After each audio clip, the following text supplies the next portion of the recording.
Pause. System test okay. Papers. On board. Fuel and fluid.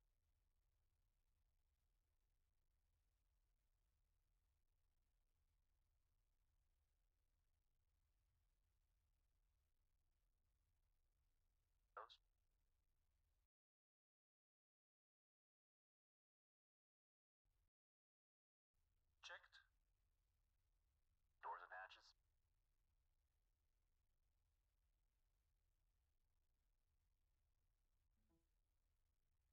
Wow. I've been talking this entire time and my microphone's been off. Goodness, like it's not even worth doing anything today. So okay. All right.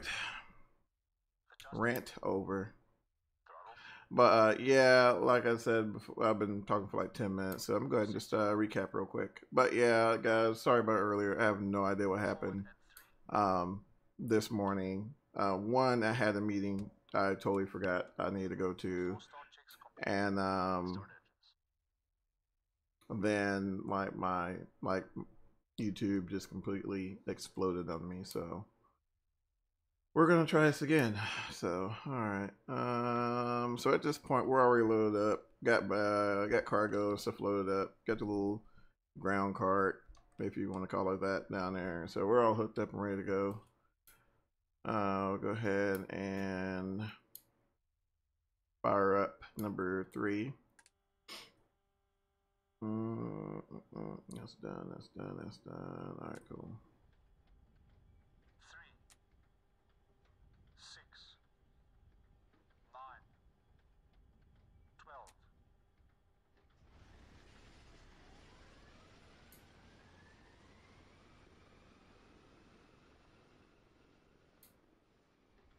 And of course we're not going to start. No, why would you start?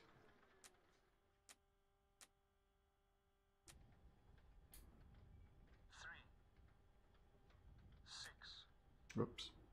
9, 12. I think I may have screwed that one up.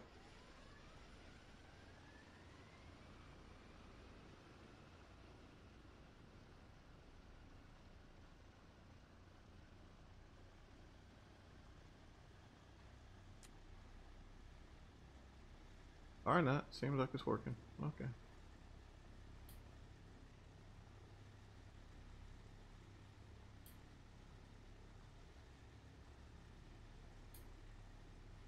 Alright, so looks like we're good to go there. Go ahead and start number 4.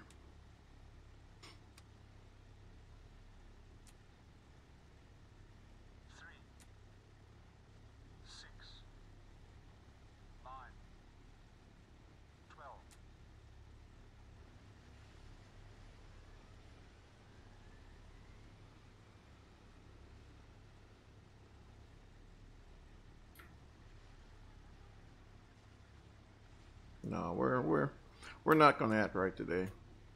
We are not gonna act right today. We're just gonna spend all evening trying to start engines.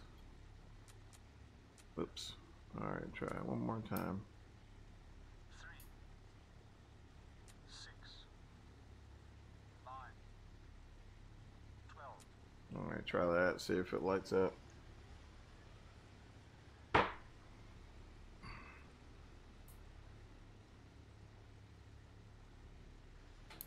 Nope.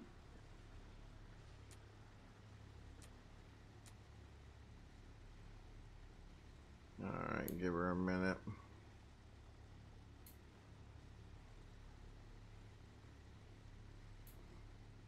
Let's see, let's try. Go ahead and try again. 3, 6, 9, 12.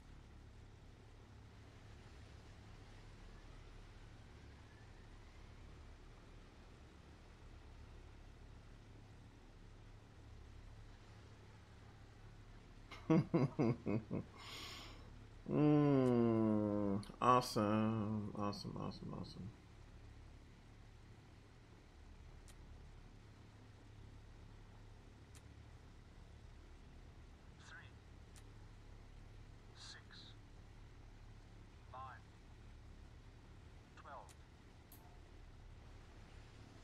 There we go.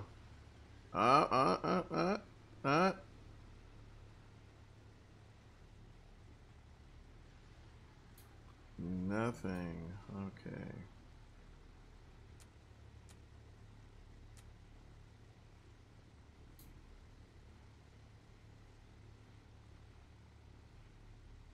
Not showing me any love today, like at all. At all. Alright, let's try it again. 3, 6, 9, 12.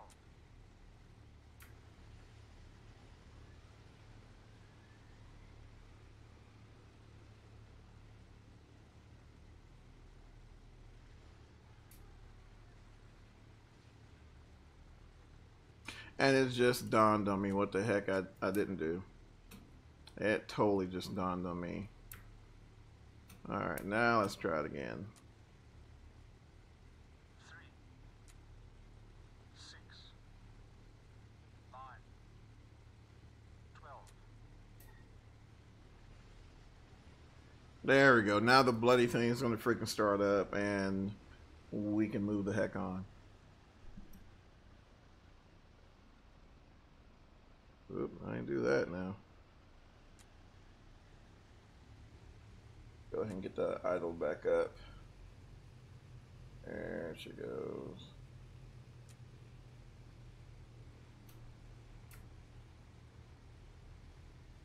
Alright, so now that we got 4 up, let's go ahead and get 2 going.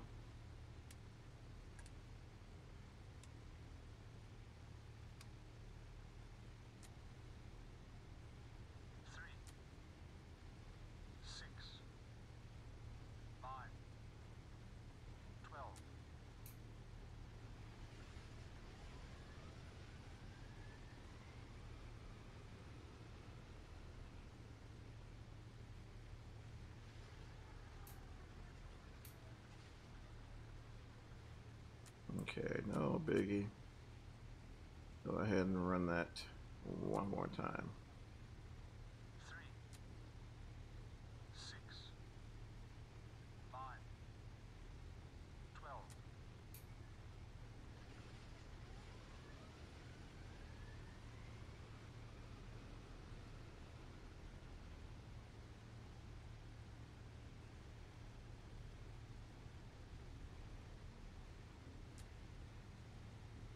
Alright, there she goes. Last but not least, let's go ahead and do oop, too far. Alright. 3, 6, 9, 12.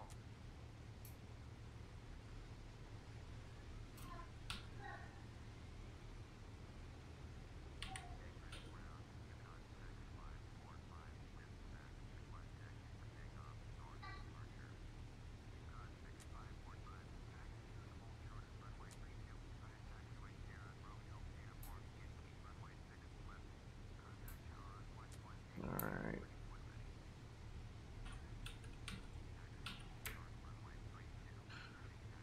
Okay, I need to go ahead and get my GPS together.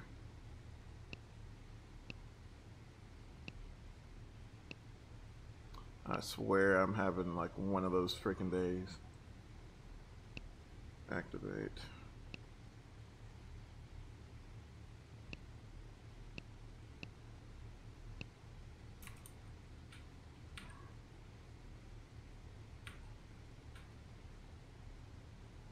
One of those days. Alright.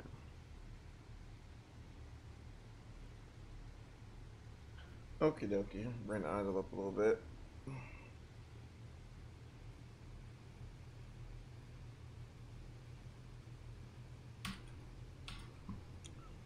And get the AFE. I have to start. Selected boost pumps. Off and off. Battery switch. Flame venting. Generators and inverters.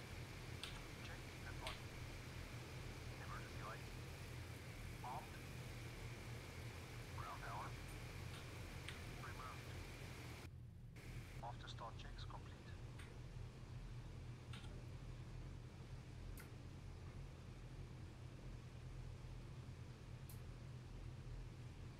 Alright, I'm gonna leave one alone while it's idling, but looks like everything else is good to go.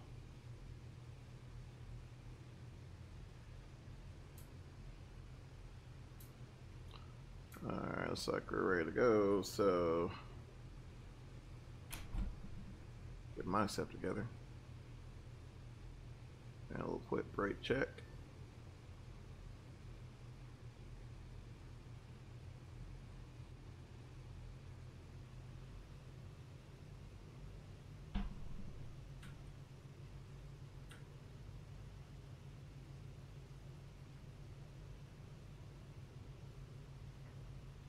But yeah, just one of those mornings, just absolute chaos. Trying to get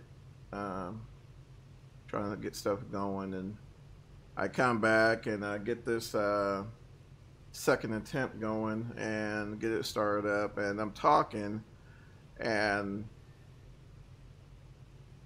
I'm not noticing that my mic isn't even on, so I'm like yapping and I'm looking, and I have a little LED on my microphone, and I'm looking, I'm like, wait a minute, the light's not on? Are you serious? And yeah, so had to get that on, and yeah, just loads of fun on a Saturday. Loads of fun on a Saturday. But hopefully that should be the last, unless we have like an engine fire or something stupid.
Go ahead and cross active here.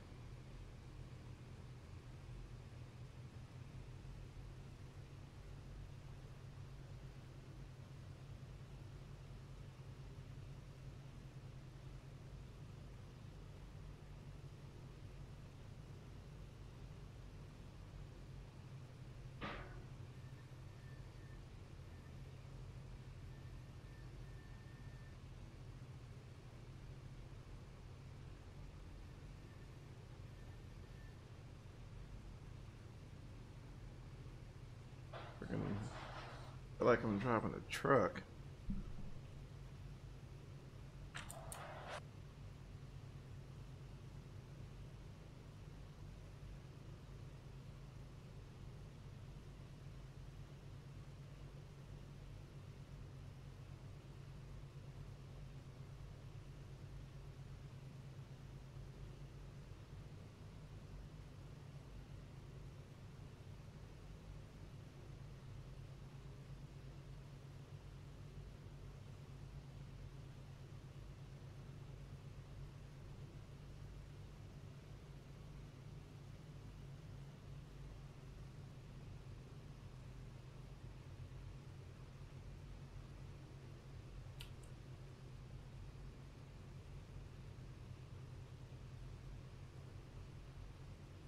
Hopefully this overcast isn't so thick and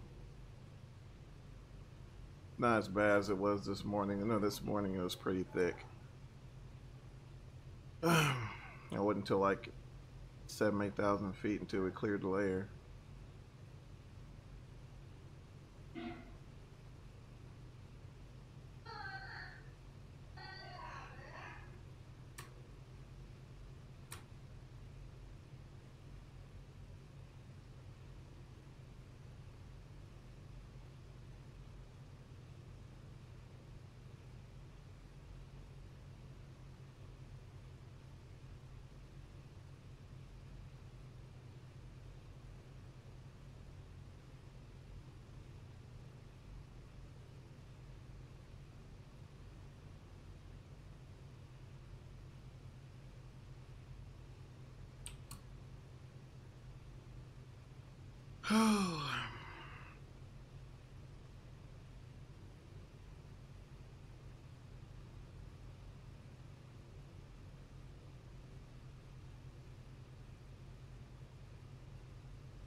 Alright, is this it?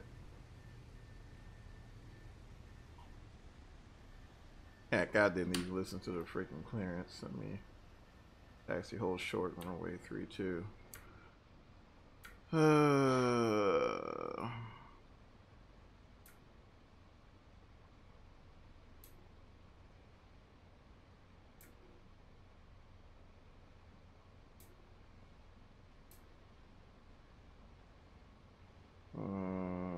Okay.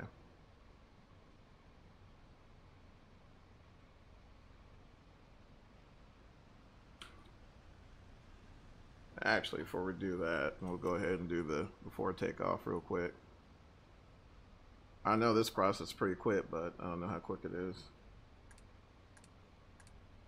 Boost pumps on low. Fuel selector and crossfeed. Main tanks and crossfeed off. Autopilot and carbeat.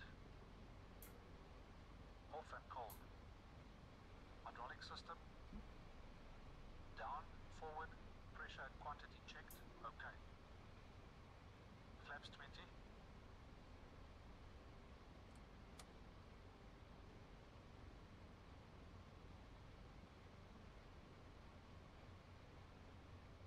Flaps set 20. Windows and turbine.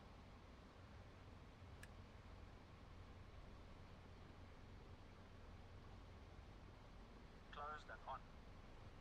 Controls. Gas block released. Free. Detonator. On. Mixture and cowl flaps. Reach unlocked. Set. Transponder. On.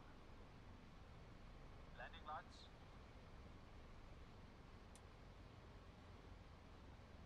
While he's doing that, go ahead and test my flight controls real quick. Make sure they're free and correct. Extended and on. Before takeoff checks complete. Alright, go ahead and call tower. Yes.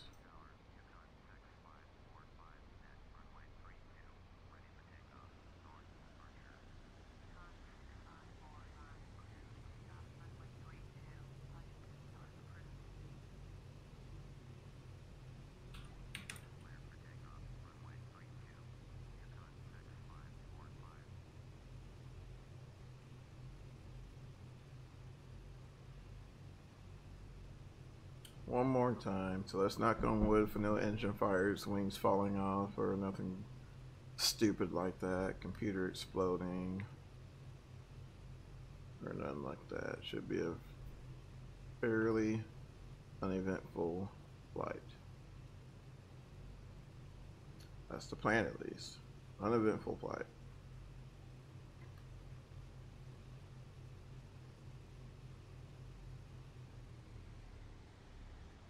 Alright, let's get her. Alright, she's on the center line right there.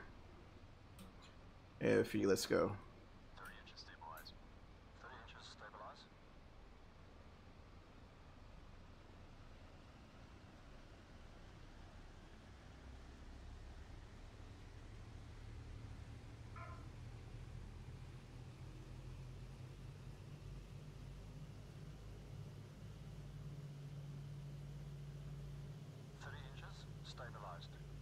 flaps.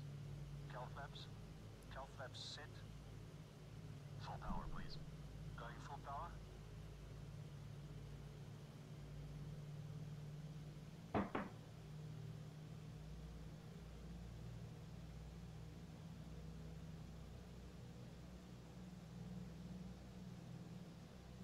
Wait for full power. Should be right there. Okay.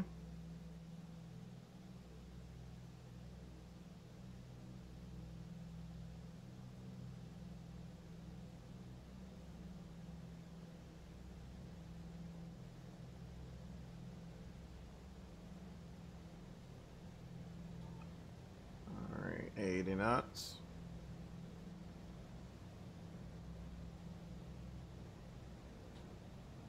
All right, 100 knots.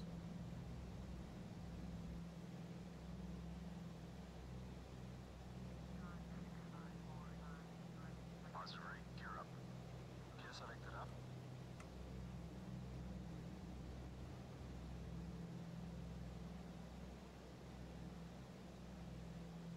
Gear up, lights out.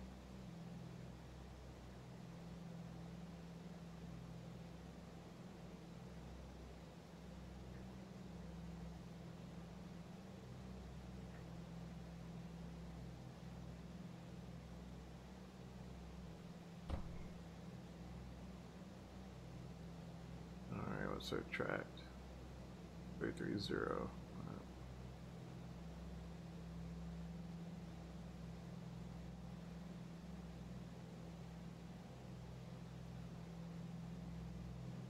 Alright, I cleared about 1,000 foot.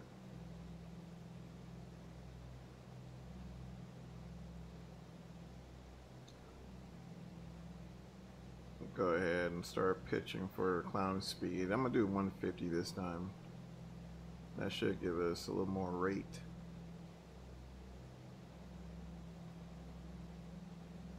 Remember last time I was doing 160. I mean, we were getting like 500 foot per minute, but Flaps up. Flaps going up.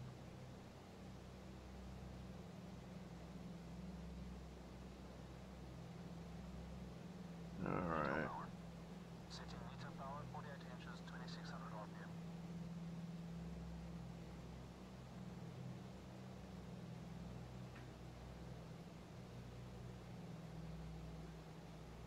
Just working on my scan, making sure I'm keeping a 9 power.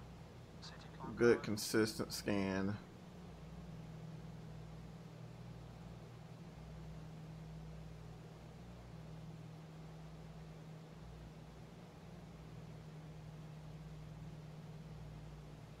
Getting pretty close to 150. Climb power set. Have to take off checklist, please.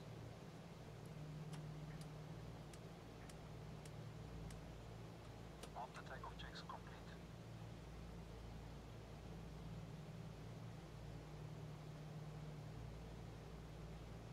Alright, about 330.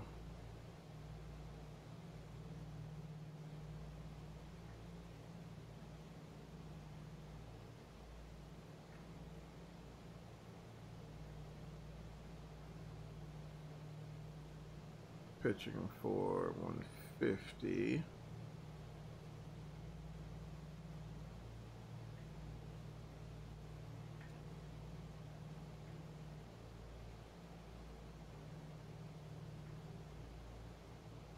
Alright, now that you're doing that, go ahead and turn on our autopilot or mechanical disconnect on. And she should maintain our pitch for us. And we'll go ahead and reduce that to try to pitch for 150, 150.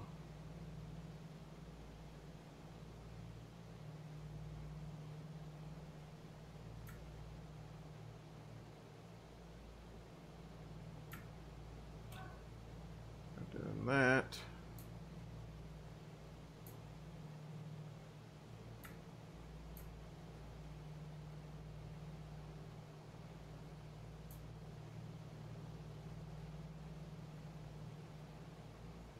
I know there's no room for 750, but man, that'd be so awesome to get one in here. I mean, I have no idea where you would put it, but would be awesome.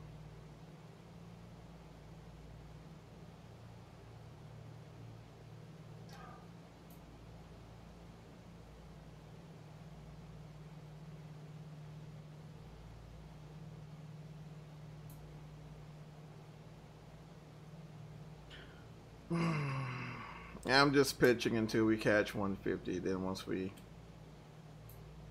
catch 150, I'll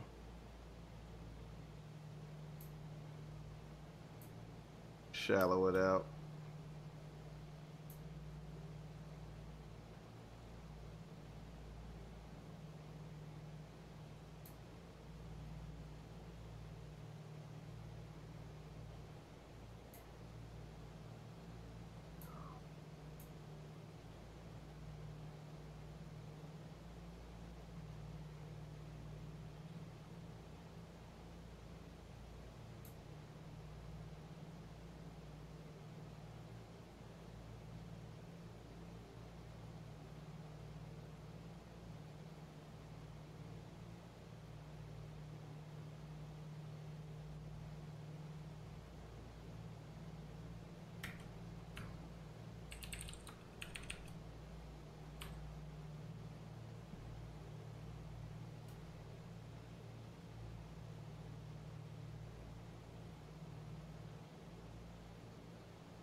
Alright, double check our intercept. Our intercept looks pretty good.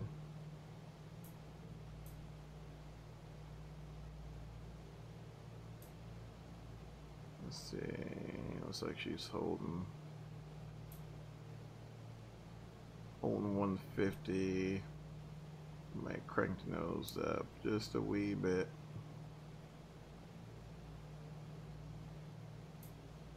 It's almost as if about 1,000 foot gives you 150 knots there. Alright.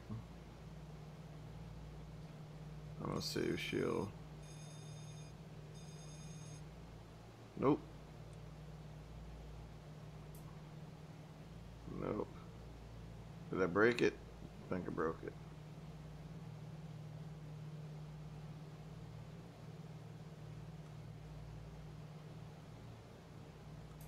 Oh my gosh, did I break it?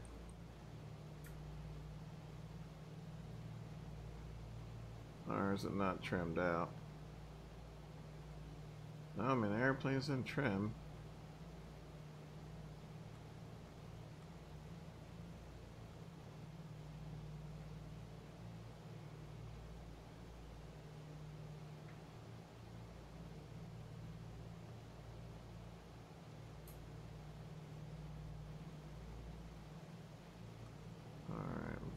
Disconnect.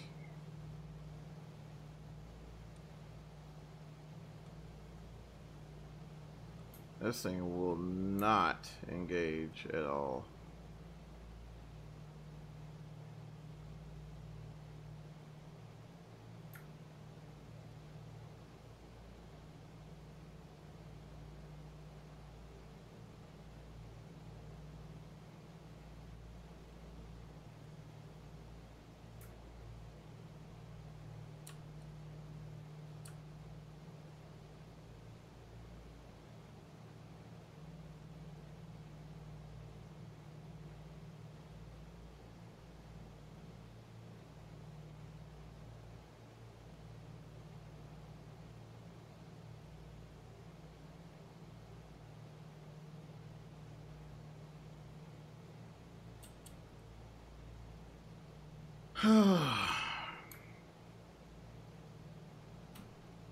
And I'm chasing the rabbit here. Let me get myself together.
When in doubt, just send fly up.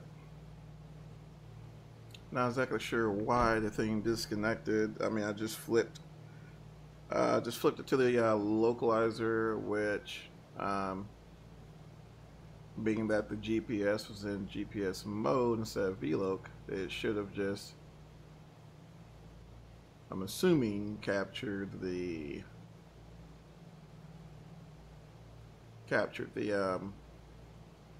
course, but didn't. Just completely disconnected, and now it won't reconnect. I'm starting to wonder if this thing needs to be completely trimmed out before the gyro pilot kicks in. So we'll get up to cruise altitude and try again. I'm not too terribly worried about it.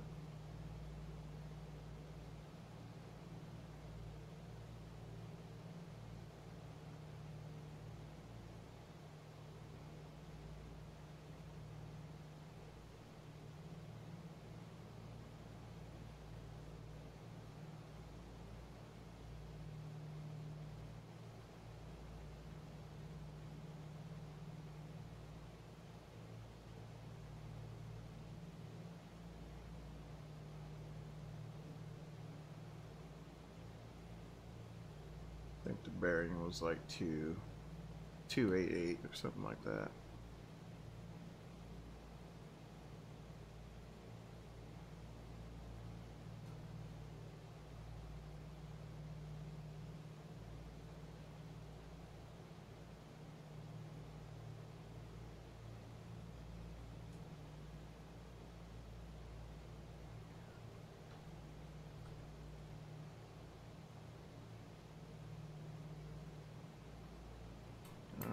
Try again here and see. Alright, so gyro pilot's there. This should have come on, and it's not. I'm not understanding why. Not understanding why. Do I need to center that? Let's try this. There we go. Alright, so now that.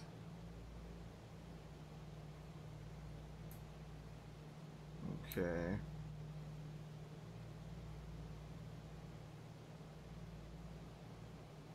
I am going to assume that you already need to be at your cruise altitude prior to setting it in localizer mode. I'm not 100% sure, but I'm just going to venture to guess that may be the case.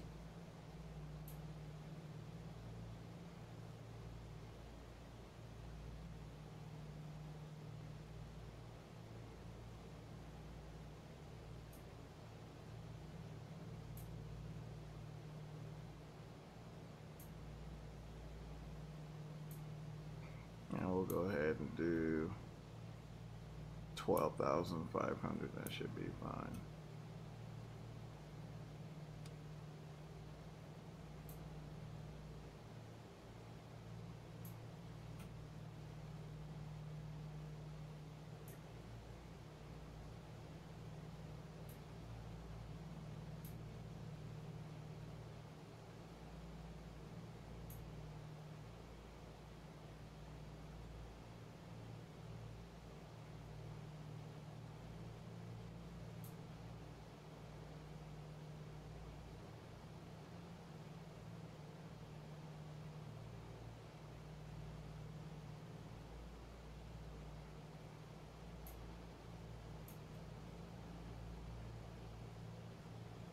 Go ahead and set it for cruise.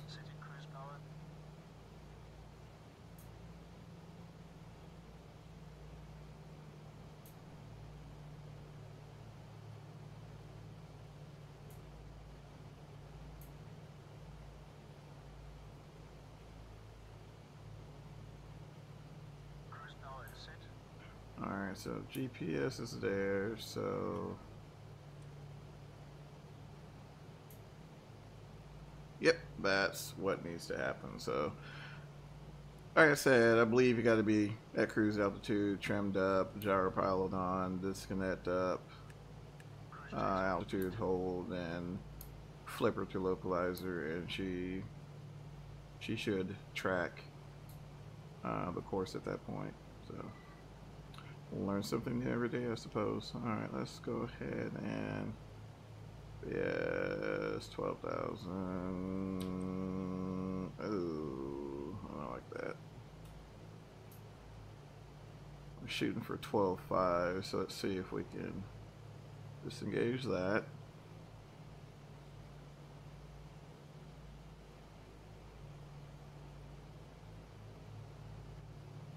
Oh, shuttle that way up. Alright. See if she'll hold that.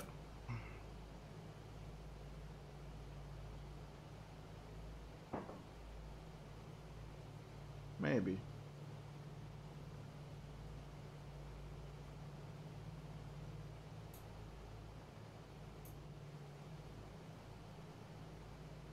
Alright, finally making some headway. Good lord. 228 knots.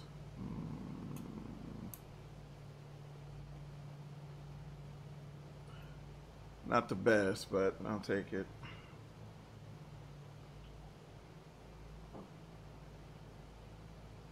Alright, so at this point, we should hit CrossFITZ here in about 50 miles.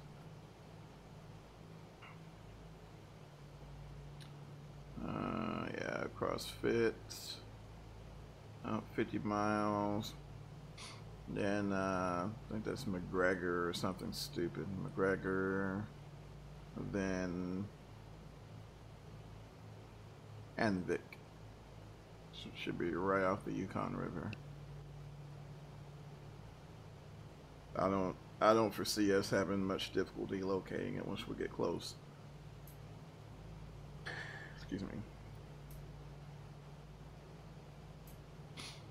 Check pressurization. It's still bringing down the cabin altitude. That's my fault. Not following the checklist. Shame, shame. Bad stalker. Bad. Oh. But we're en route. We're getting there. Like I said, I'm kind of at a crossroads here as far as what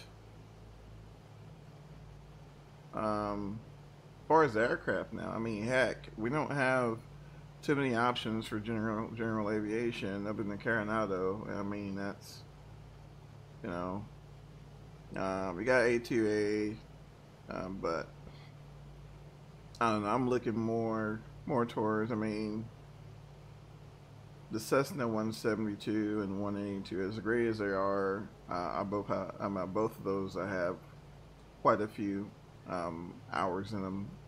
Real world, they're great planes, but you know, sometimes I'd like to jump in a, I don't know, like a Saratoga, a really good Saratoga, or a SR-20 or 22, something, you know, a little more high performance, which is what Real Air would have done, but they are now defunct. They're no longer operating, which leaves us really with A2A.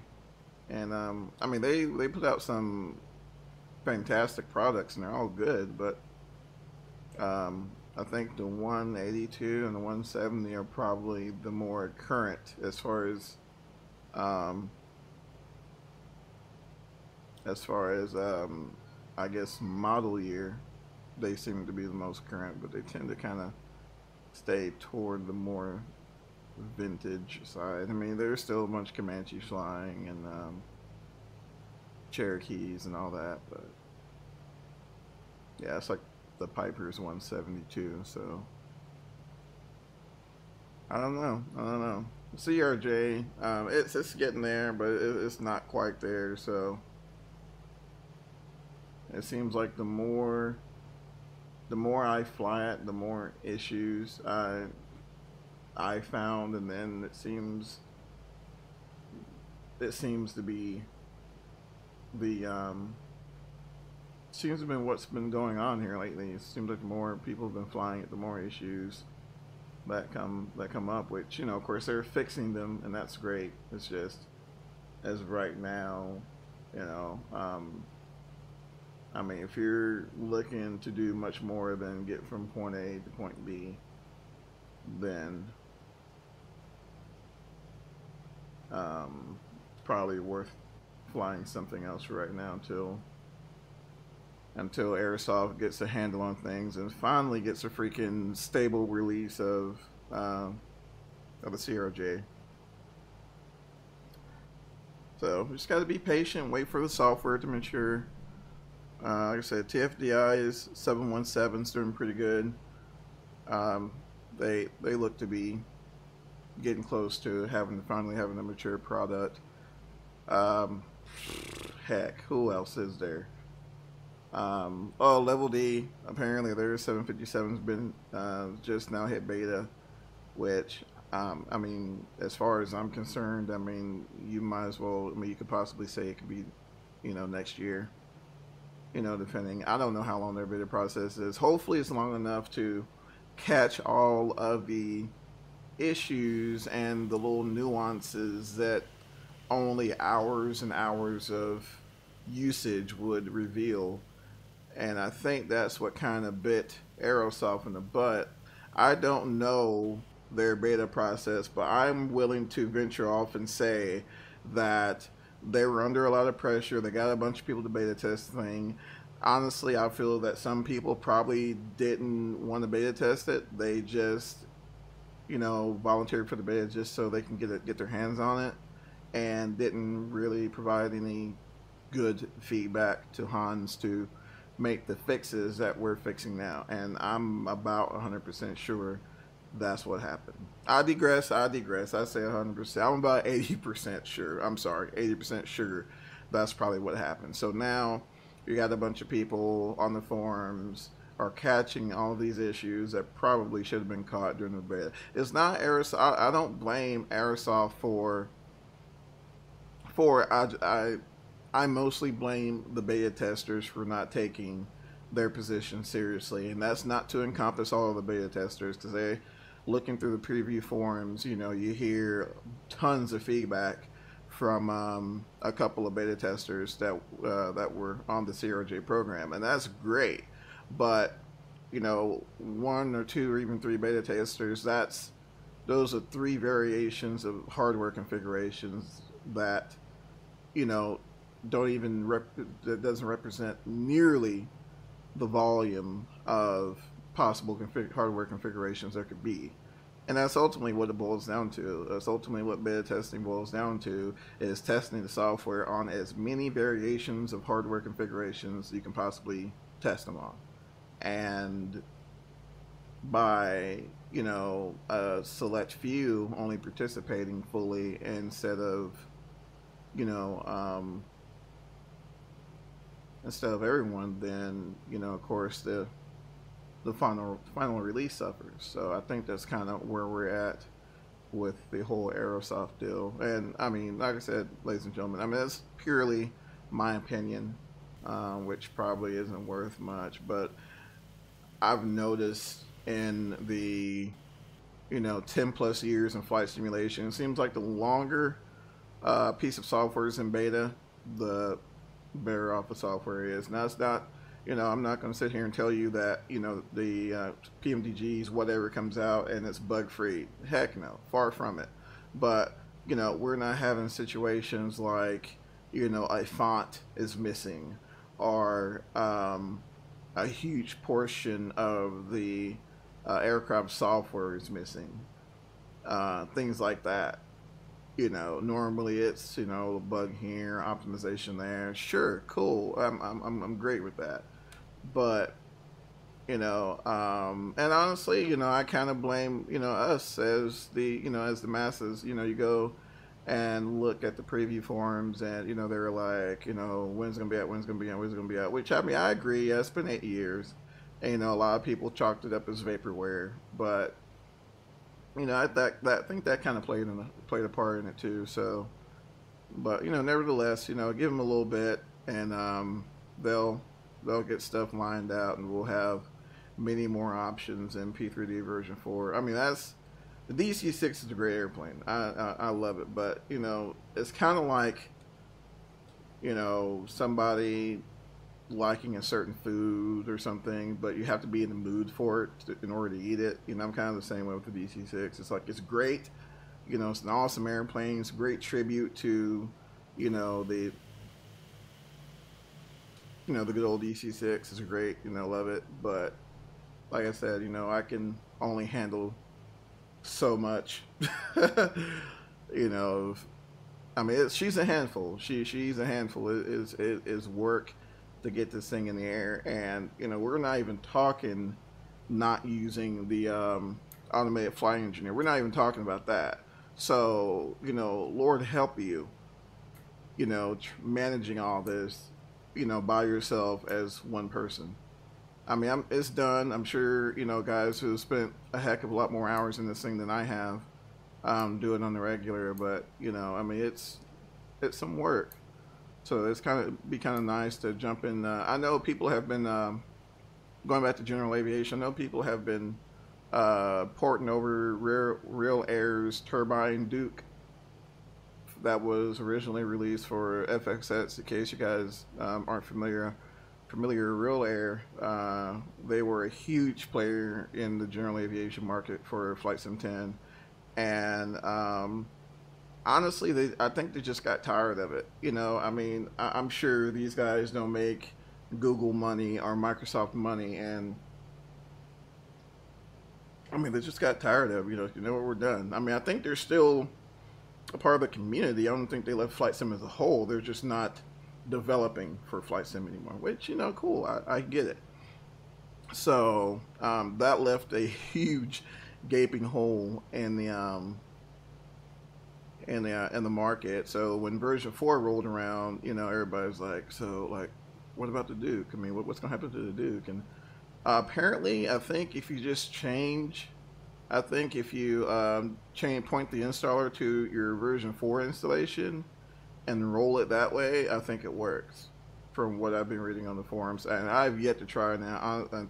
Honestly, I think after this, I'll probably try to load it up. You have to have the P3D version, I believe, the version 3 version, and you just point to your version 4 installation.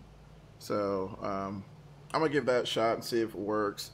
FlySimware has a sexy Lear 3.5 that was available for Flight Sim 10 as well, and I flew the crap out of that, especially the freighter version. I don't think anyone ever did AirNet colors for it for some reason, but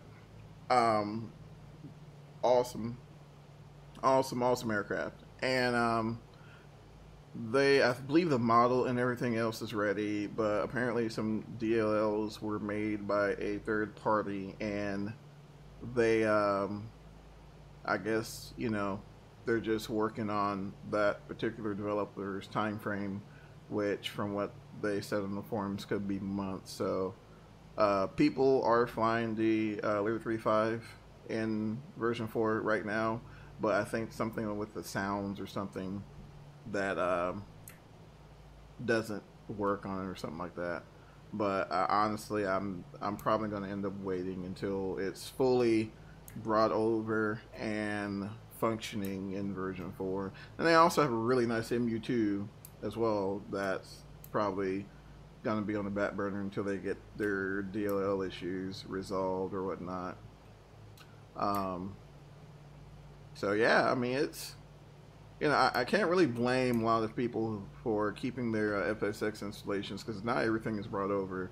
And, you know, if you start bringing over software that you have to pay for twice, you know, like the 7.3, 777, 7.4 and all that, you know, you're talking hundreds of dollars, you know, just in the migration process alone. And, you know, I mean, you know, yeah, you have to eat too. I mean, you can't eat your PMDG 737, you know, or you know, you can't, you know, trade your 737 for money to pay bills. So, you know, that's an ongoing process, I'm sure, for a lot of people, including myself. But you know, over time, I think there'll be, you know, there'll be some more material for P3D, and you know, things will start looking up as far as the availability for other aircraft, you know, is concerned. But if you guys just purchased P3D and you're needing some global scenery or like land class scenery, Orbx is running a ridiculous sale right now. It's like 48% off on most of their products. So and of course, like the store is, the currency is in Australian dollars or whatnot, which I think 28 Australian dollars equals like 22 US dollars. So I mean, just a super deal. I got the global vector, and I'm probably going to be getting the land class scenery as well. And those are probably the most expensive 3 out of the group. And I mean, you know, you can always pick up, you know, their airports and stuff like that, but you know, I think the global alone is like, you know, 60, 70 bucks. And now I think it's half that, you know, almost half that. So super deal. All right, cool. Looks like we're crossing this mountain range here, which we're well clear of any terrain, so that's awesome.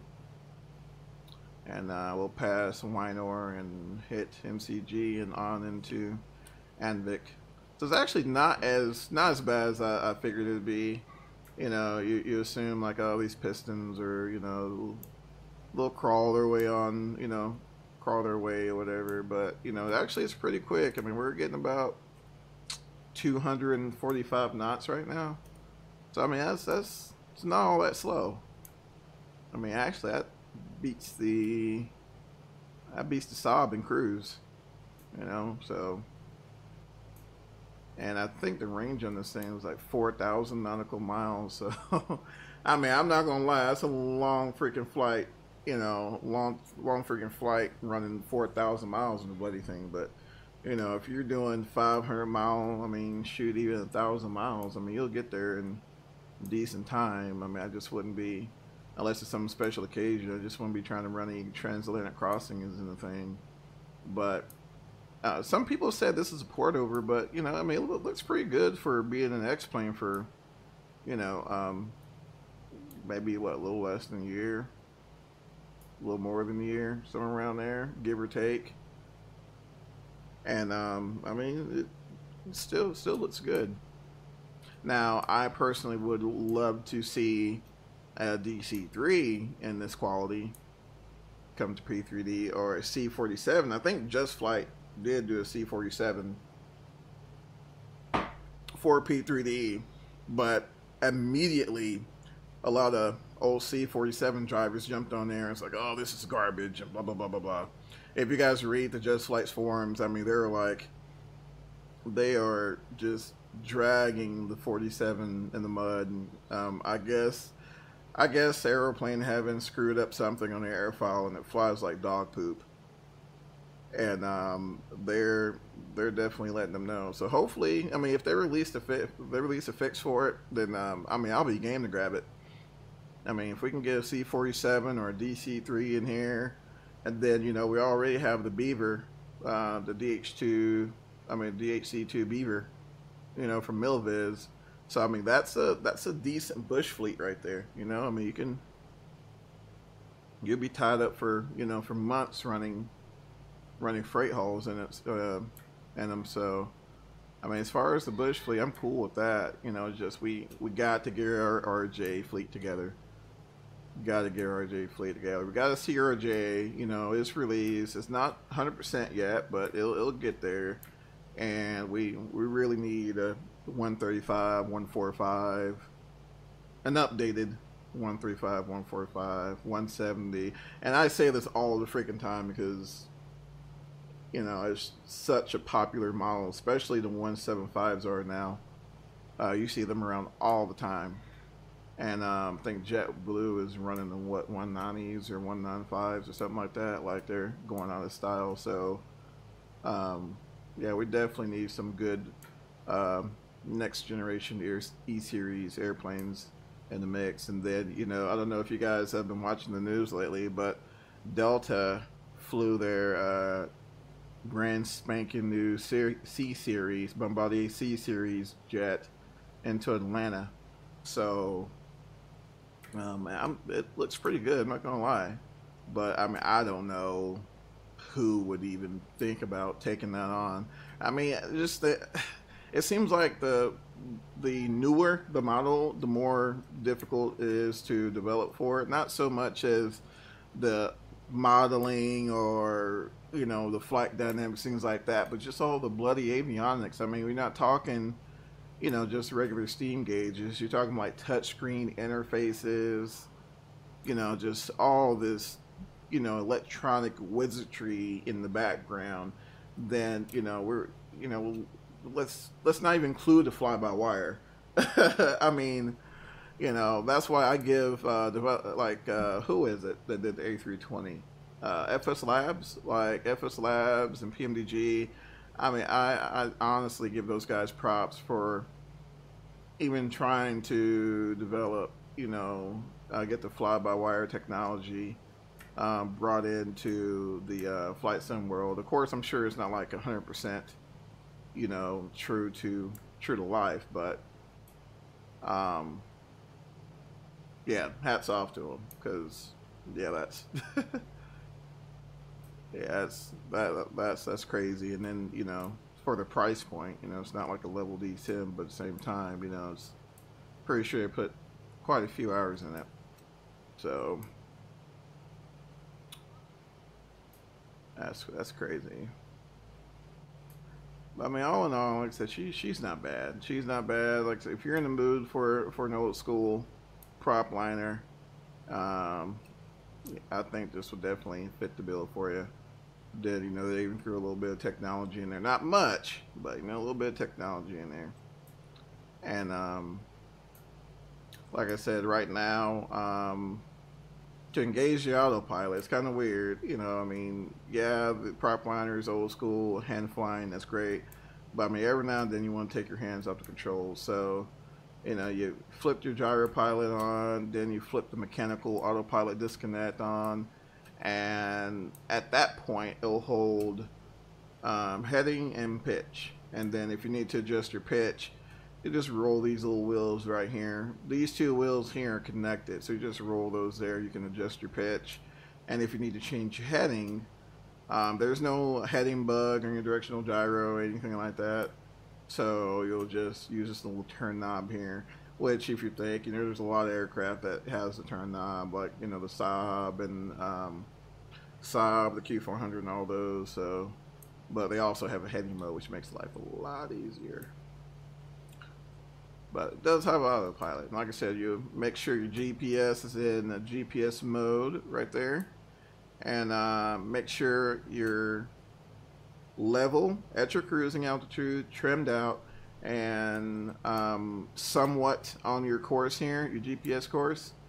And once you do that, you can flip this little flip that knob over there, and she'll track the GPS course for you, which makes life a lot easier. And then I'm telling you, freaking X-Plane 11 is really coming into its own. I mean, Coronado just pushed that, pushed the Caravan out for X-Plane 11, and from what I've heard, this is from what I've heard, the FXX P3D version of the aircraft and the X-Plane 11 version of the aircraft, they, from what I've heard, they're not even in the same ballpark. Apparently the airfiles are done by, I can't think of the guy's name to save my freaking life right now, but apparently he's a freaking wizard in flight dynamics. So they sent it to him, he works his magic, and then they push it out to the xplane.org, and yeah, they fly amazingly. And then I believe the X-Plane's turboprop model is done a little bit better than P3Ds and FXXs. So in case you guys are itching for a caravan and happen to have, I think all these work. I'm sorry, just side note, I think all these work. I don't want to touch anything because I don't want to crash, but yeah, I think all this work. But yeah, so if you guys are itching for a Grand Caravan and just so happen to have X-Plane 11, check that out and let me know how it is, because I haven't tried it yet. I kind of wanted somebody else to try it before I tried it. Whoops, I'm ashamed of myself. I'm sorry, but yeah, it's a lot going on right now. It is a lot going on right now. The Orbx sale, you know, all these airplanes coming out. And then I don't know if you guys seen Milviz's video about what's coming down the pipeline. A freaking SR-71, a Learjet 60. Seriously, I don't know about y'all, but I haven't seen a good Learjet. I mean, other than like the 3.5, but I haven't seen a good newer model Learjet in like what, forever? I'm talking about true to life, Proline, avionics, stuff like that. I don't think we've had one ever since, you know, of course, the default Lear 4.5, which I mean, how close was that? So yeah, that's going to be amazing. I'm super excited about that. And of course, the SR-71. That's going to be. I'm not a big military aircraft person, not in flight sim or anything. I mean, DCS is pretty cool, like A-10 and all that's pretty cool. But not a huge military aircraft person. But I probably will snag that SR-71 just to say I got the SR-71. So there's going to be some pretty nice releases. I think this year is going to be good to us. Definitely think this year is going to be good to us. And then, you know, quality wings, 787, I think. That's going to be coming soon. I don't know if it hit beta, and I think it hit beta. I'm not sure. I don't remember. Well, that's coming down. Oh man, yeah, so many aircraft, so many aircraft. Well, guys, I have talked enough. Give me like a minute. I'm gonna run and grab me something to drink, and I'll be right back.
Alright guys, we're back from this regularly scheduled commercial break on this episode of I have no idea what I'm doing. Alright, cool. Sorry guys. Cool.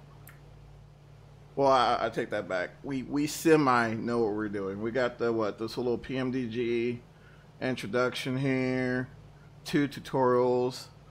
I think that counts for a type rating. So we are good to go. How far are we from Anvik? Let me see here. 242. Alright. Oh, we're getting there. We're moving 242 knots. About to hit our next waypoint here. Life is good. Life is good.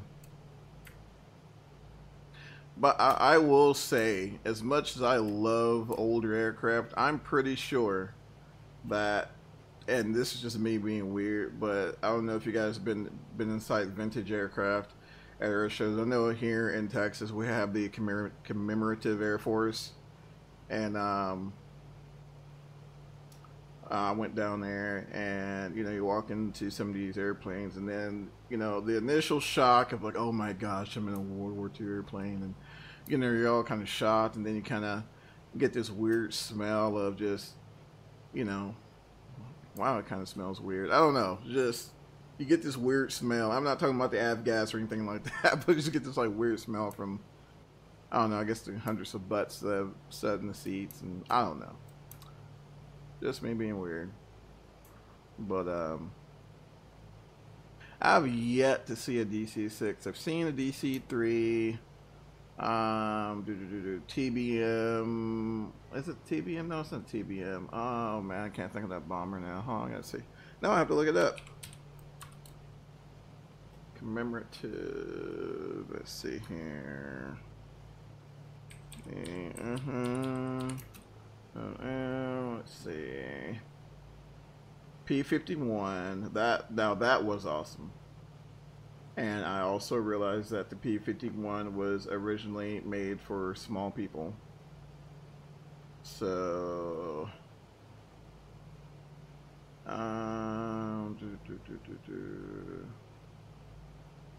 what was it? Oh yeah. So of course it was T6. B-25, Douglas, 85, and the Corsair.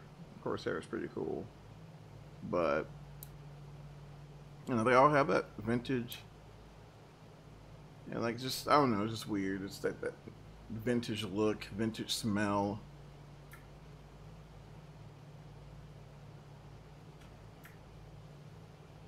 But you know it's a moving piece of history. 71 years old.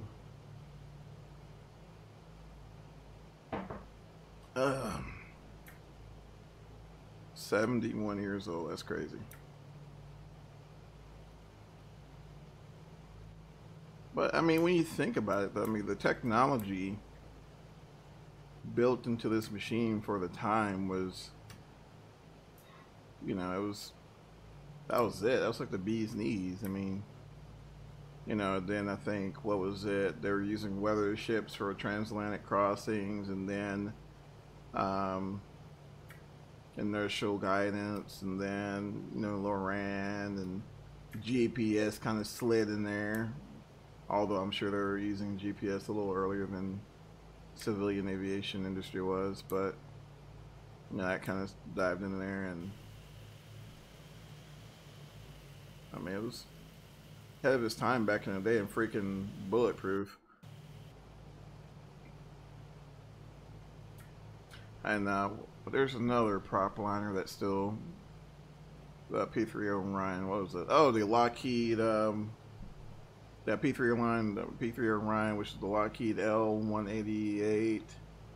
I think I may have just butchered that. What was it? L-188, I think. Electra, yeah, the Electra. Okay, there we go.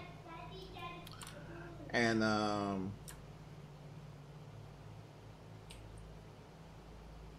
I think they're there's something I was watching. What was it, Ice Pilots or something like that, and this guy was looking at purchasing some Electras, and apparently they have some. It's not a flaw, but it's just how it was designed. The aluminum on the wings are a little more fragile than the aircraft like DC-4 and the DC-6. Since there's something about the internals of the structure of the wing, how the wings made or whatever, but it was actually pretty cool. But basically, you know, long story short, you know, it seems as if the Douglas made aircraft were a little bit more durable. And heck, I mean, look at the DC-9, that they just retired those finally, and you know, the MD-80 they're still flying, so super reliable aircraft.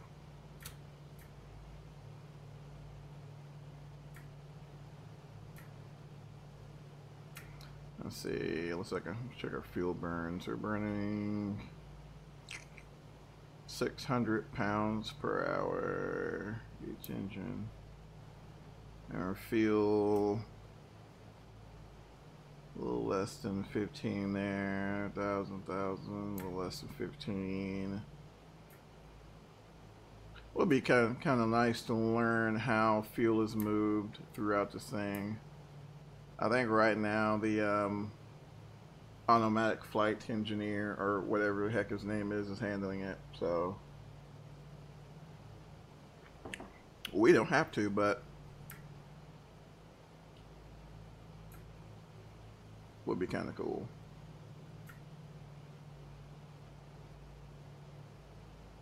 Would be kind of cool. I'll dive in here and play with this GPS a little bit. I hardly ever use the 650. I know the airplane we have at our club has the 750 and the 650, and normally I'll keep the 650 in like weather mode, because I'll use that to handle like if I'm getting like weather information, stuff like that. I'll use that. Or like my clearance, I'll record my clearance on the 750, and I'll set everything in here, like my like my ADIS and stuff like that, and then I'll use my the 750 for, you know, for example, like, you know, if got tower and ground. And then, you know, if I got talk to regional approach, you know, that way, in essence, if you think about it, it's almost kind of like having like 3 frequencies on standby between the 750 and the 650. So, but for navigation, it's an awesome backup, but for navigation, I haven't used it much. So, but the 750 and the 650 are basically one and the same. It's just this guy is, you know, say if you're replacing like a KLN 90B or KLN 89, which the KLN series from Bendix Keen, or heck even a 430, you're coming up for, you know, it's got some extra cash, you know, tax return or something came in, and you know, you want to upgrade your aviation GPS, so you'll yank that 430 out, Craigslist it, sell it, whatever you got to do, trade-in program, and get you a 650 in there. And I mean, that is a heck of an upgrade. The only difference between the 650 and the 750 is, like I said, it handles more, basically it is able to handle more radios than the 650, and also you don't get the Jefferson chart view, which comes into the 750, which is super nice. Like, honestly, it's I'm not gonna say I'm old, but when I went through flight training back in like early 2000s, like the 430 and the 530 was the bee's knees. Like, you know, like if you didn't have a 430 or 530 in your cockpit, you're like the broke boy. You know, yeah, I was kidding, but no, if you didn't have a 430 or 530, I mean, you know, there were other brands in there. I mean, heck, I think I remember renting one that still had the old RAN system in there, which, you know, of course, we didn't use it, but, what was it, the KLN 89? I used that a lot, and then the KLN 94, that was a little bit of upgrade, but then you got into the Garmin. And even the 430 to this day, to me, is a very, very good GPS. The 530, a very, very good GPS, but it's just something once you get into the GTN series, I mean, I love it. Simply love it. And also, if you do happen to purchase the 650, now this is separate. This doesn't come with the DC-6. However, if you go to the interwebs, you check out the interwebs. Yeah, I say interwebs, it's in like Google and stuff like that. And Flight One, I think, yeah, Flight One software. You can go snag you a copy of the complete series, which comes with the GTN 650 and 750. And you can also go to the Garmin website and purchase. No, I'm sorry, I digress. You don't have to purchase because it's free. You can now the computer-based training for the 650 and 750 you have to purchase, or it comes free if you buy the GPS, but you're not going to spend $17,000 for GPS. Anyway, but or unless you're on the aircraft, you would. I don't know. But you can go to the Garmin website and download the pilot's guide, and it's about 680 pages or 670 pages, something like that, and it's full of material. Some of it you won't use, especially like the Sirius XM satellite stuff. You won't use that, but you will use like the flight planning. I mean, there's tons of things you can do. I mean, a lot of this stuff is like, you know, click and drag type interfaces, and I mean, we can adjust the flight plan just using the interface here. I mean, it's awesome piece of hardware, and you'll be amazed when you go through the manual. I mean, you'll be amazed at the capabilities of, I mean, even the 650, you know, it's just miles ahead of others out there. And then if you use Garmin Pilot also communicates with the GTN series. So, and you know, of course it's going to be ADS-B compatible, ADS-B in and out. So you got ADS-B capability. Back in the day, you had to like develop some sort of shorthand to copy your ATC clearance for your IFR flight, and now you just hit the record button, you know. And I mean, I still copy mine, I still write mine down, but you can hit the record button as a controller or a flight service or whoever is giving you your clearance, and you know, you can jot that down. And if you're, you know, you're programming your GPS or whatever, and you're like, what was that? What, you know, what Victor Airway was that? Whatever, you can play it back, and you know, all is well. So to me, that was a huge feature, because I have terrible handwriting, and sometimes my handwriting is so bad I can't read my own handwriting. So that helped out a lot, and curse you, Garmin, for not coming out with that like 8 years ago. Woo. So yeah, we're moving. All right, let's see. We're about 80 miles out now, so not far at all.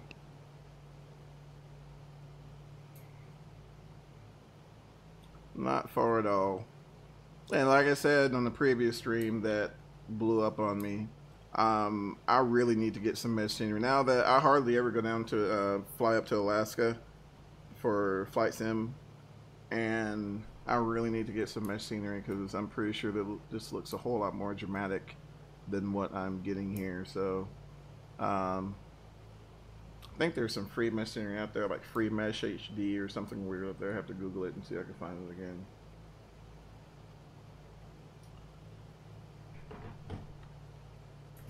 So, but yeah, pretty nice setup. Pretty nice setup. So that'll be your okay. Then the ADF. I don't know. I want to say I don't think I've ever used an NDB approach since school. I mean, our ADF radios since school. But I know like one cool feature about the ADF radio is what you can do. You can dial up, like if you're close to like an AM radio station, you can dial up the AM radio station and listen to the AM radio station. And that was back in the day where, you know, we didn't have the Bose A2 series headset that Bluetooths to your phone and you can listen to the radio. I mean, listen to freaking, heck, I don't know, Google Play while you're, you know, like we didn't have any of that.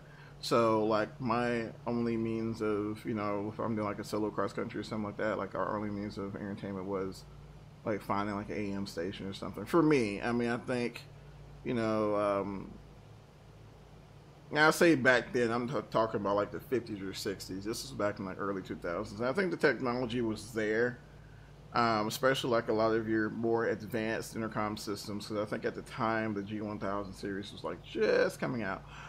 But the technology was there, I believe, but I don't think it was, especially at fly schools, I don't think it was implemented at schools at that time. So yeah, like I said, you know, a lot of times we'll just like find an AM station and it's $9. It may have been talk radio, but you know, talk radio is, you know, a lot better than like not listening to anything, unless it's like NPR or something where you're like listening to someone talk like this for 24 hours a day, 7 days a week, you know, like weird crap like that, you know. But I don't know, it was cool, kind of like a little nostalgia. And this also has a pretty cool timer too that does an amazing job tracking your flight time. Lots of cool stuff. And I sit here and I talk about Garmin. I mean, of course, we all know, well, I know, just like I said, you know, just all this I'm saying is just my personal opinion. I'm not a huge fan of their car GPSs. In fact, I despise them because, I mean, there's nothing, of course, no, everybody uses their phone. But, I mean, their aviation GPSs are good as well. But there are also other alternatives. I think Bendix King has a new one that's pretty decent. I mean, it's not as, you know, you don't get the little touch interface and stuff like that, or maybe touch interface. I don't know. But I know I remember seeing like some line select keys on the bezel, so I don't think so. But I mean, Bendix King is, I mean, their nav and comm radios are bulletproof. I've never had one fail on me unless it was like a battery issue or something like that. But I mean, they're simple, easy to use, straight to the point. You know, I mean, even getting used to like the 650, sometimes you're like, okay, how do I swap, and you know, stuff like that, or you know, having to figure out how to transfer and stuff like that.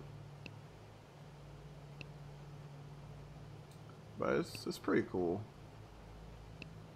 And sometimes, you know, take time to kind of play with it a little bit. Recent comm frequencies. Then you go to the nearest, so you can pull up like a Unicom freaks for different airports.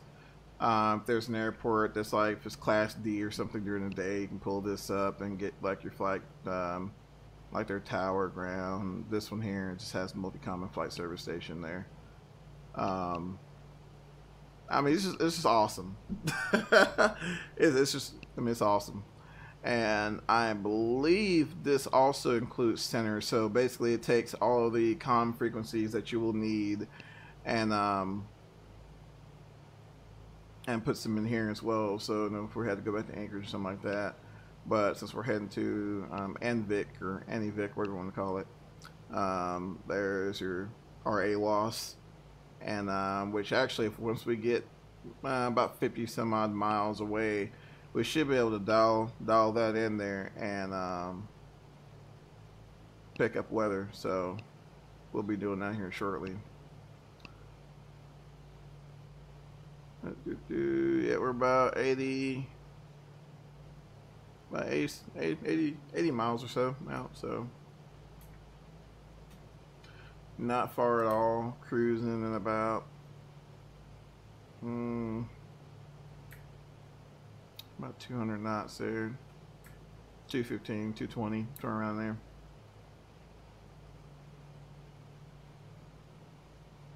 YouTube hasn't blown up, which is, you know, yay, thank you YouTube for not blowing up my, I don't mind. I mean, you know, we're dealing with, you know, there's a lot going on in the streaming process. You know, it's like the encoding, the sending over the internet, and I mean, there's a lot going on. I get that, but it's just, if you're gonna break, please break in like the first 10 minutes so I can pick up the pieces and, you know, get rolling again. Don't wait till I'm almost like halfway there. I mean, I swear I was like halfway there, and I forgot I had a meeting today, and you know, my wife's like, you know, you gotta be somewhere at like 10:30. I'm like, oh my gosh. So what I was gonna do, I was gonna go ahead and stop. I think I was gonna stop over like a little small airport somewhere.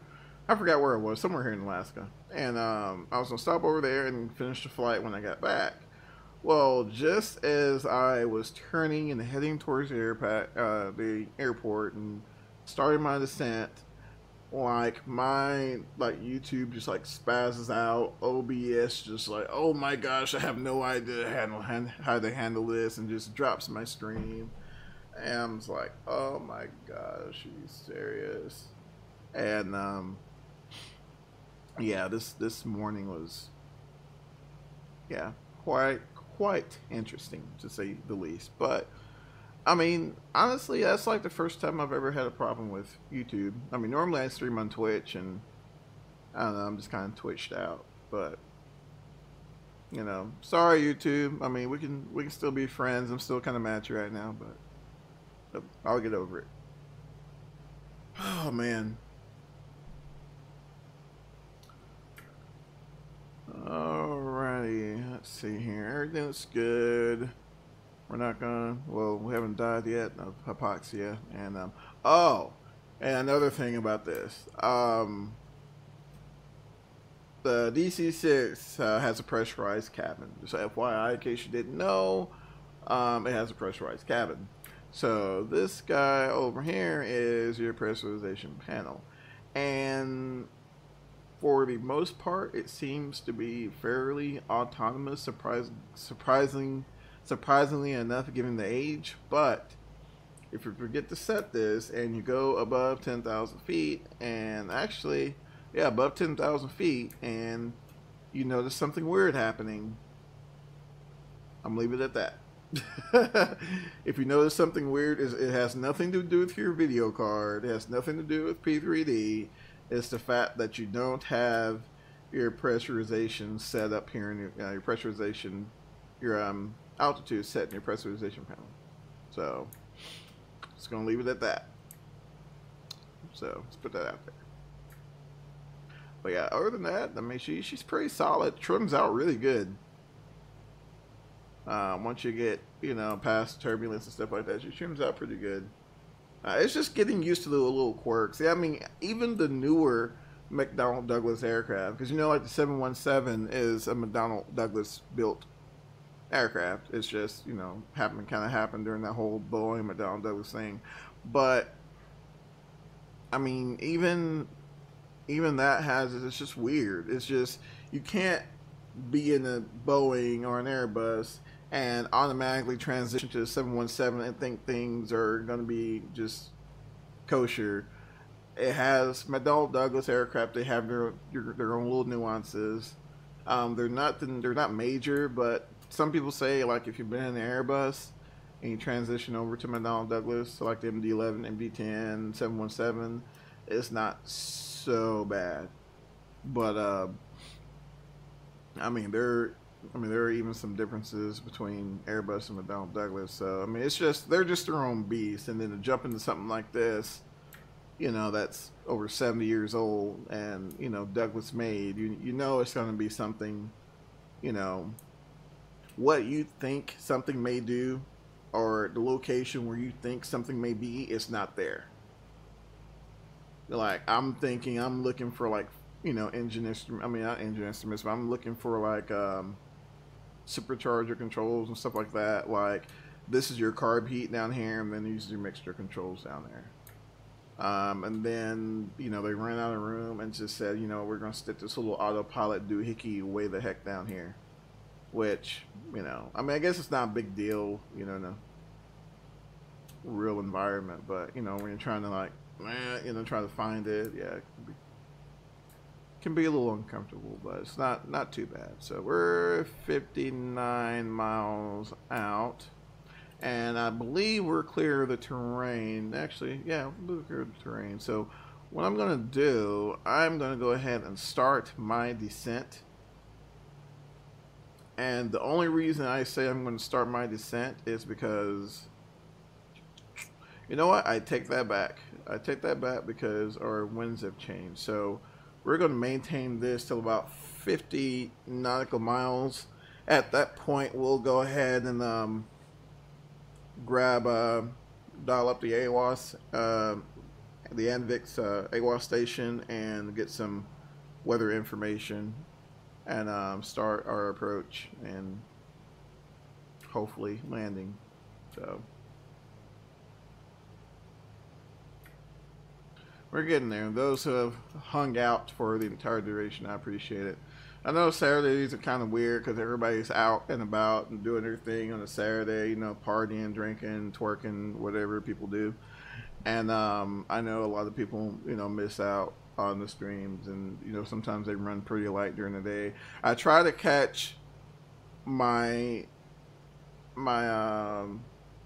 European family early in the morning, like before they go to bed, and my Australian family early in the morning before they go to bed. But like this morning, guys, I'm sorry.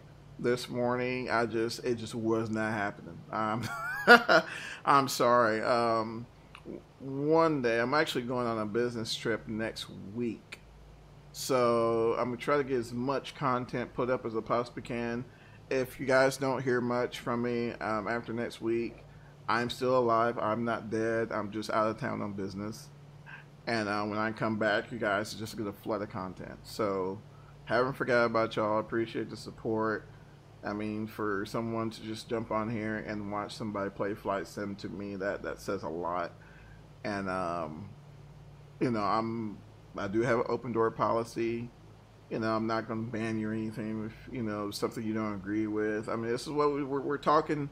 We're talking aviation. We're talking Flight Sim. This is what, you know, this is why I do this. You know, I don't do this for the fame or anything like that. And Lord help, I mean, trust me, I'm not getting paid for any of this. So, I mean, yeah, we're just talking aviation. So, feel free to jump on the comments. Let me know what you guys think. If you guys hear something or whatever, let me know. I try to check the news, but I'm not on AVSAM and all of the news outlets all the time. So, if you guys are listening to this afterwards, then just, you know, just know that I'm watching the comment section. So if you guys think of anything or whatever, just hit me up. So let's see here. Should be 46 miles. Alright, so let's go ahead and go blank down here. Alright, there's so many ways to go to the same thing. It's kind of like, alright, which way want to do it? Alright, cool. So and dial in this and flip flop them.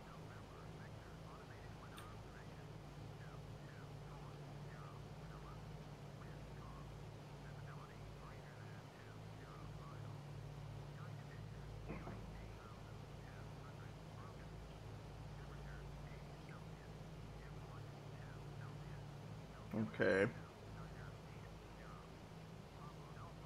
Alright, cool. So, not bad.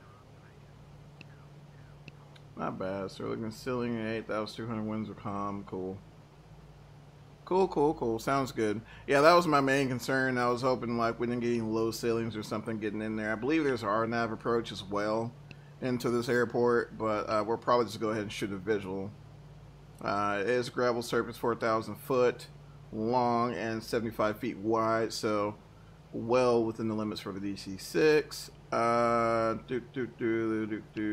right, and let's see, what else was I looking for? Yeah, all right, procedures. Yeah, so there is two RNAV approaches for both have LNAV and VNAV capability, and they're both for opposite ends of the runway. So we have options. So options are good, especially when the nearest alternate is forever and a day away. I think there's another airport in the area, but I don't think the runway's that long. Yeah, I don't think the runway's nearly as long as what we need. So I'll wait till about 30 miles, and then what I'll do, I'll tell the AFE to go ahead and begin the descent process. And what he'll do at that point, he'll start bringing the power back. And believe it or not, it takes a good bit for this thing to slow down. If you wait till the last minute. In fact, you know, we're probably no, I think we're good. If we're a little higher, than kind of worried, but yeah, you don't want to wait till the last minute to start your descent, or otherwise you'll never slow down. So, and this thing does not have spoilers. Just putting that out there. So yeah, we'll wait to 30 out, and we'll start our descent process, and hopefully not kill anybody. That's the plan, at least. Or not hitting polar bears or penguins or whatever the heck else is out here in the northern reaches of Alaska. Are there penguins? That's a really stupid. That's a really stupid question. It's like, are there any penguins in Alaska? I don't know. I know there's whales, because I know for the outfit I worked for, we did a lot of services to airports that have, or that are near military bases that have the AAS contract. And we had there was this one National Guard base, and all the units went there nationwide to go train. And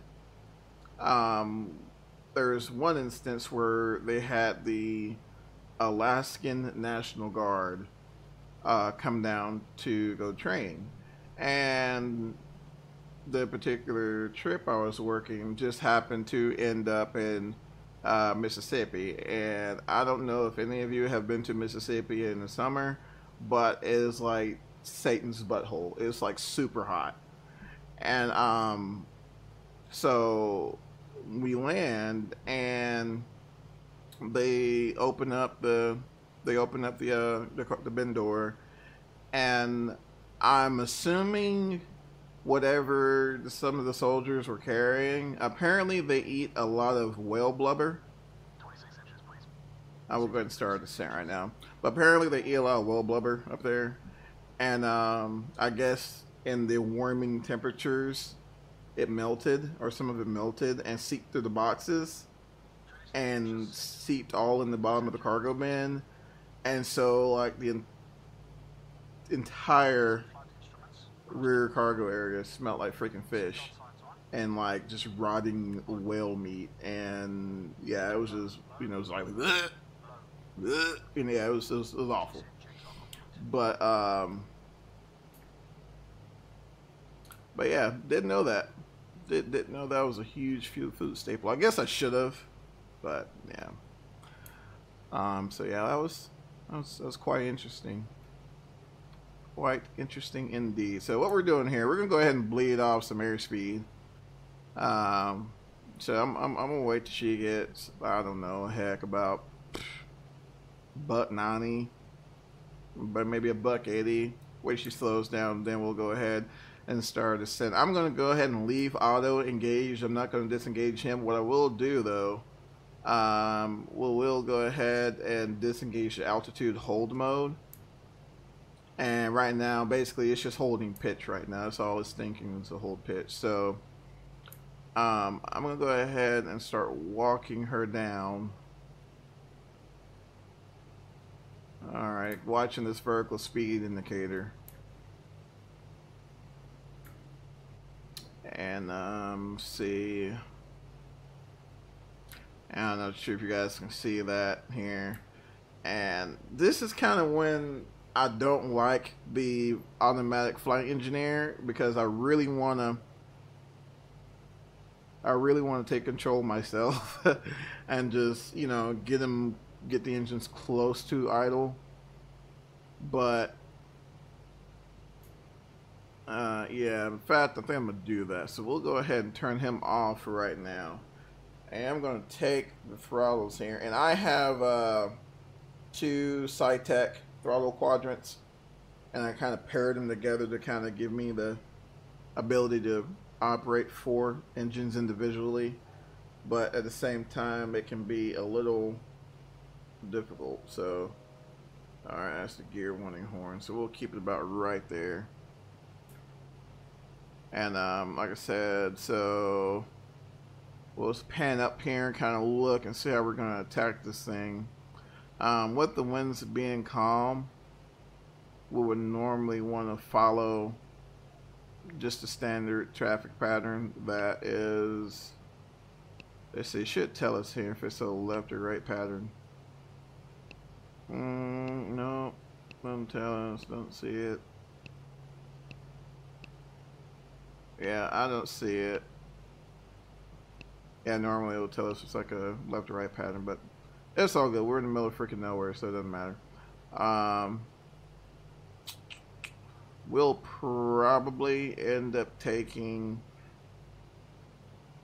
1.7. I'm thinking 1.7.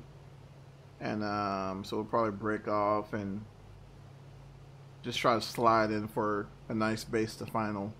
At least that's the plan. We're 16 miles out, and where are we at? Like 10,000 feet. Yeah. So, but this is it. This is the DC. Like I don't want to overspeed the bloody thing, but you know, it's, if you bring the throttles like the flat idle, she'll give you the I think that's the gear warning horn, and I haven't found out where to silence the thing yet. I don't know. I don't even know if you can silence it. I don't know. That's one thing about me. I'm not scared to admit. Oh, wait a minute. There we go. There we go. So if you ever need to shut the thing up, you just, this little button right here, and you can turn off the gear warning horn. So just remember your freaking gears down before you start your landing flow. Alright, so that's much better there. Much more managed on the descent.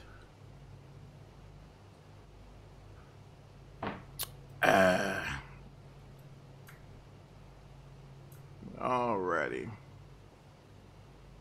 And even if we come a little high, that's fine. That's fine. Doesn't mean we need to just, you know, push the yoke through the panel to get down. That's cool. Even if you need to come around, come out, and kind of make a little teardrop, or like even have to cross, make a 40 cross midfielder like 45 or something, and go and do like a right downwind or something. You know, don't ever think you have to put the plane in an unsafe position to get down anywhere. I mean, even if you got to spiral or whatever you got to do, you know what I mean? So let's see here. Yeah, we're about 8 miles out. Yeah, that's the river right there. So what we could do it in a multitude of ways. We could either cross midfield and do like an extended right downwind and base to final, or we can break off here and do a left downwind and base to final. So I mean, you can really kind of do it any way you like. Now if we were shooting like heading for like runway 32 or wherever it is, then it'd be kind of easy. It kind of puts you on a little 45 and left base, left downwind, then base to final. So you know we'll probably do that. Tell you what, let's go ahead and do that. I don't even think this airport is towered. Let's see here. Nope, I don't think it is. No, it's just a Unicom freak, so we'll be on Unicom right now. And so it'll be, you know, Anvik traffic, you know, Yukon 25, whatever, you know, you'll say your position, you know, you'll say you're 8 to the, you know, northeast or whatever. I mean, whatever, you know, and so let them know where you're at and what you're about to do. And you do that, and yeah, you're good. You're golden. So yeah, let's go ahead and, oh my gosh, my 2-year-old, holy smokes, woo! Oh my gosh, he is like screaming bloody murder. Alright, so we're in range. Normal. Fuel booster pumps.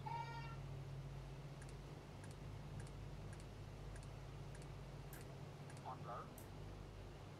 Fuel tank selectors. Mains on, crossfeed off. Hydraulic bypass valve. Down. No smoking signs. On. In-range checks complete. Alright, so there's the Yukon River. And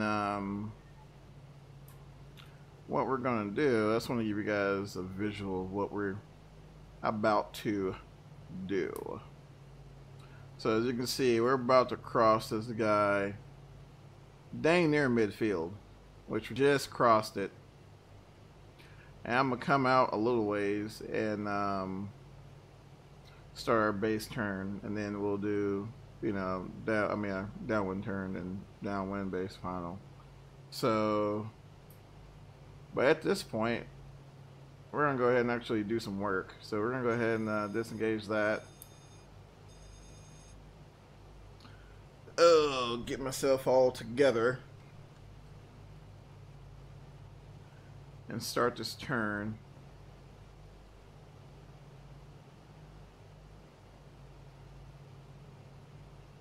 And I'm just going to leave the engines idling. I don't think we're going to need any power right now. But I definitely don't want to climb when it's in. There we go.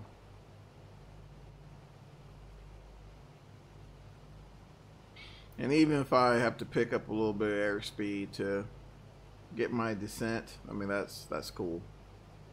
That's no big deal.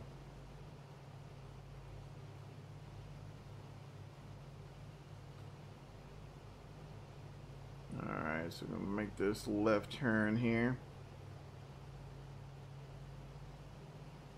I'm going to shallow out my descent.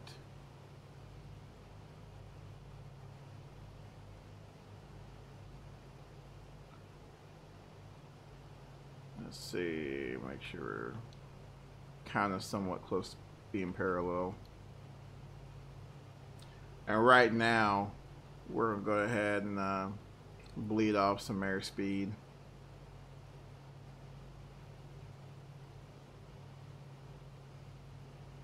She wants to pitch. Let's see if you're all trimmed out. I took over from the autopilot, so I'm telling you guys, she just does not want to slow down at all. At all.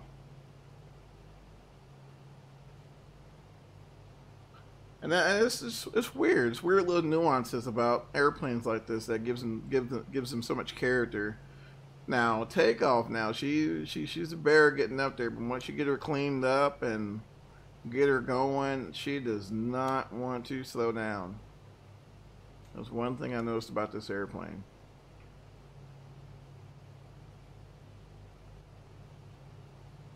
All right, so we're gonna go ahead and make our base turn.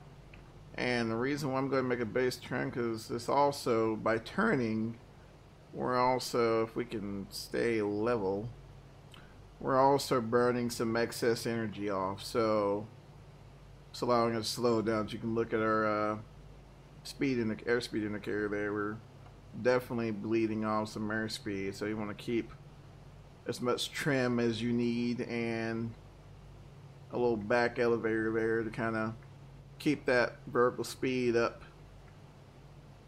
in the green so you can get your descent together.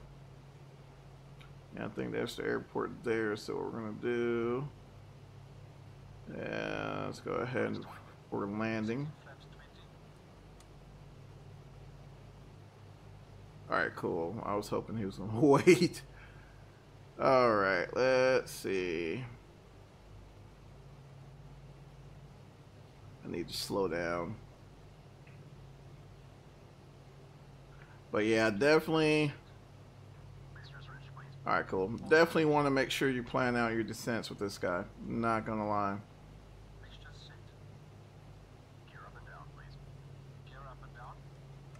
Even I think I'm a little high as well, but what we're gonna do, we're gonna do some S turns and work on bleeding off some airspeed and altitude.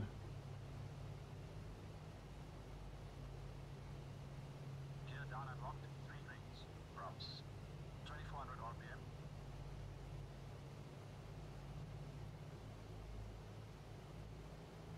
Bringing up the RPM there. 2400 RPM set. Cal flaps, +3 degrees. Cal flap set. ADI. ADI off. ADI is off. Barely lights. Speed good, extending lights. Try to stay coordinated too.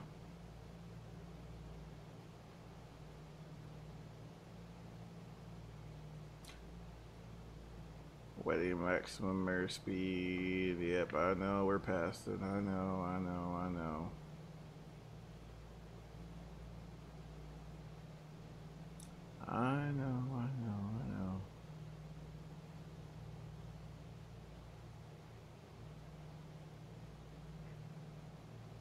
I think we might go around on this one. Ladies and gentlemen. Yeah, I think we're gonna go around. Actually, this is probably what we're gonna do. And when I say go around, I mean we're just probably gonna make us a little 180.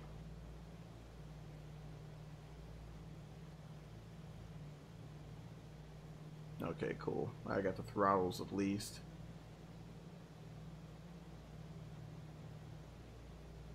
Make us a little 180 and bleed off some more airspeed. Alright, so I'm still getting used to this guy as well. I mean, there's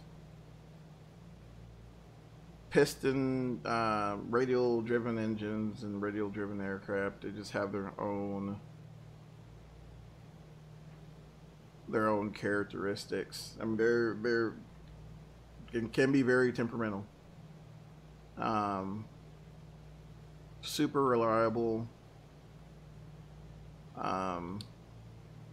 Very responsive, but like I said, you definitely got to plan out your descents accordingly, because you don't have spoilers to fall back on, and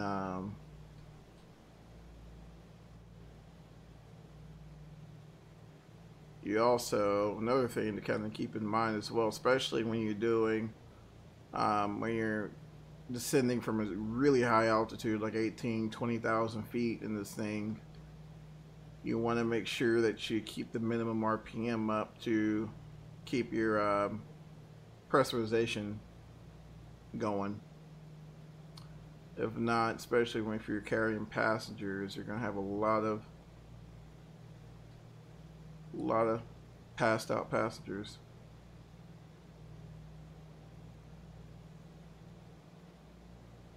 A little power there.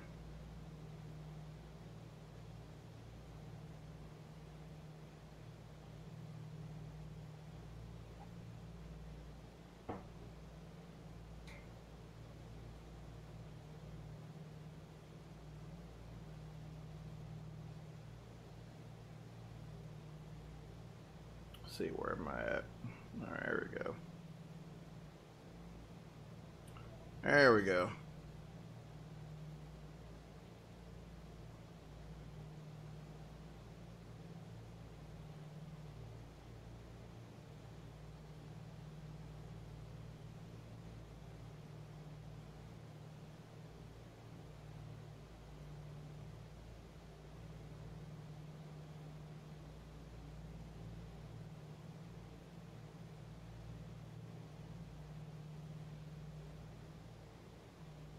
I'm gonna stay about 120.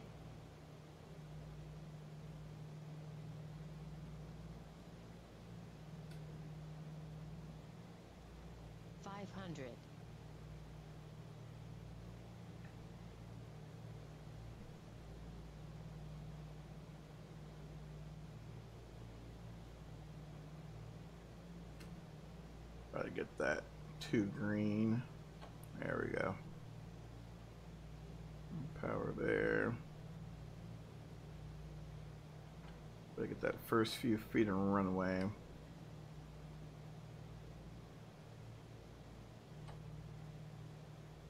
Alright.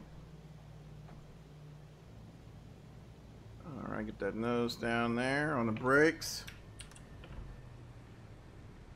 A little reverse prop.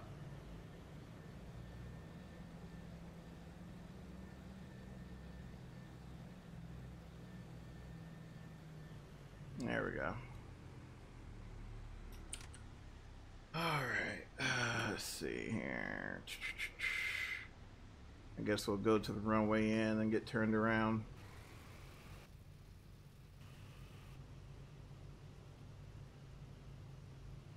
So what was that? Right around, pretty close to 2 hours.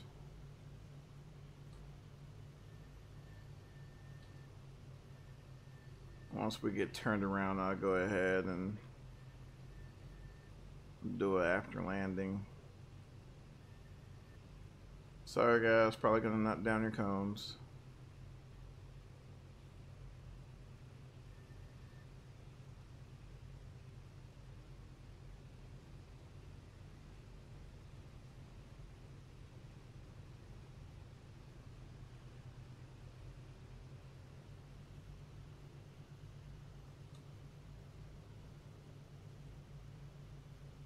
There we go. Alright, let's go ahead and do after landing flow.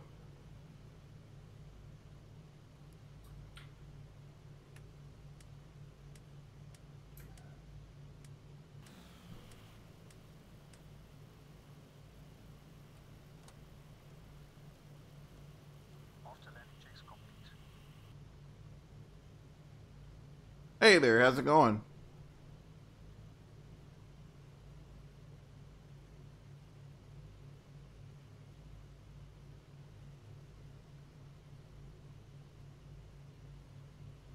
Hope all is well.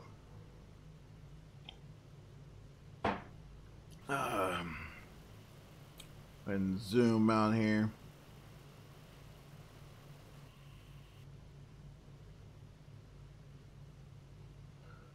We'll go ahead and exit the runway environment.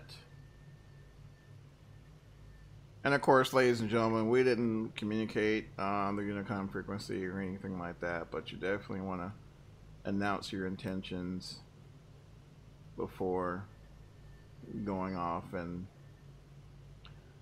just landing all willy-nilly. You definitely want to announce your intentions and make sure. All right, where are we supposed to park?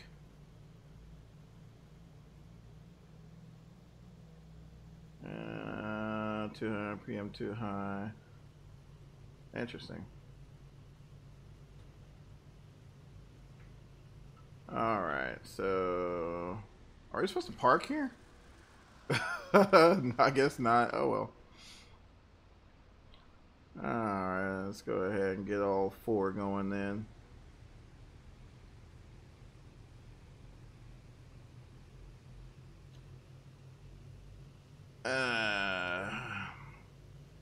There we go. I had to get all 4 going. I've never been to this airport before, so no idea where we're supposed to go. Get a little ventilation in here. Can I? Will it work? Guess I'm going too fast. I don't know. Alright, heck, it might be the pressurization still. Cabin might be still pressurized to a certain extent.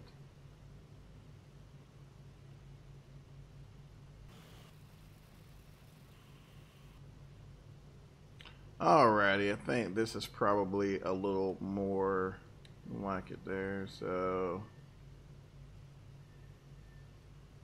use a little asymmetric thrust. There we go. There we go. But all in all, I mean, decent flight. Nothing too bad about it. Like I said, you know, you definitely want to, you know, lesson learned, especially on my part. You know, you definitely want to practice energy management using this particular aircraft because, like I said, there are no spoilers. There are no, there's none of that. So you don't have the capability to really slow down, you know, last minute like, you know, we'll do and, you know, like a CRJ or a 737 or something like that, or any turboprop for that matter, because you tend to run a little bit on the positive side as far as thrust, even in idle.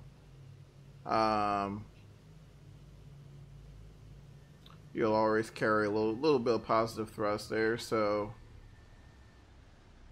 alright, yeah, we'll go ahead and call it good here. So yeah, you definitely want to make sure you're planning out your descents. Oh.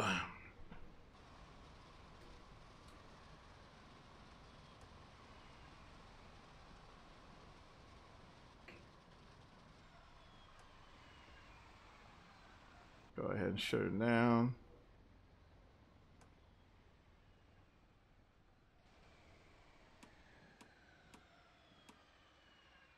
Nose wheel is kind of turned a little bit, but it'll be okay.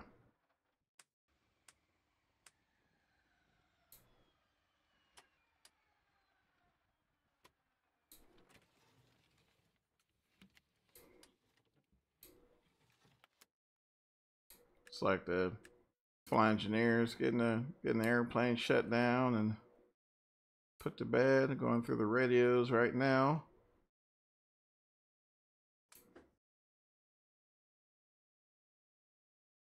Batteries off, miscellaneous. What is he saying? Complying with workflow. All right, cool. Yeah, dropping the stairs there. Parking checks complete, airplane secured. Cool. All right, ladies and gentlemen, that is it. We have made it to Anvik, so we'll probably drop off wherever it has to drop off and take it back. But for us, that's going to be it for now. We might have an evening stream. I know I'm going to try to do one first thing tomorrow morning. We're going to try to get a stream in early tomorrow morning, especially for my individuals out there in Europe. So I know you guys go to bed right when we're like getting up. So like I said, I meant to try to do one today, and it just it totally didn't work out for me. So apologize for that. So yeah, we might get one tonight and then one tomorrow morning. But like I said, the worst case, you know, we'll definitely have one tomorrow morning. So other than that, guys, like I said, I really appreciate you guys coming in. Once again, it's the PMDG DC-6 Bravo model, or Alpha model, one of them. It comes with Bravo and Alpha model, so you can take your pick. But yeah, awesome airplane. Definitely gets a W in my book. And if you guys have any questions, feel free to chime in on the comment section there. Good, bad, and ugly, whatever, doesn't matter to me. And other than that, guys, take care of yourselves. And if you can't be good to yourselves, be good to each other. And we'll see you guys later. Take care.